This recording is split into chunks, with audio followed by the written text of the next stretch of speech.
مسجد الحسين. بني المسجد في عهد الفاطميين سنة 549 هجرية الموافق لسنة 1154 ميلادية تحت إشراف الوزير الصالح طلائع. ويضم المسجد 3 أبواب مبنية بالرخام الأبيض تطل على خان الخليلي، وباب آخر بجوار القبة ويعرف بالباب الأخضر. دنيا طعمه بطعم النيل، في كل حتة بنتمشى فوانيس. حي خان الخليلي هو واحد من 38 سوقا كانت موزعة أيام المماليك على محاور القاهرة. وقع هذا الخان وسط المدينة القديمة فوق مقابر الفاطميين سابقا. وكان المعز لدين الله قد استحضر معه من القيروان توابيت 3 من أسلافه ودفنه في مقبرته، حيث دفن هو وخلفائه أيضا.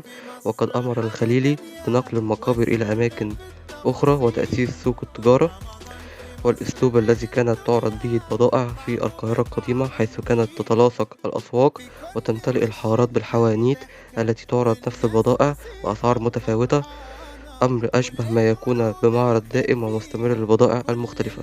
كنت هنا عمرانة وده كان مسافر في الغربة واخد اجازته هنا معانا. رمضان تملي مقربنا، اللمة دي كانت وحشة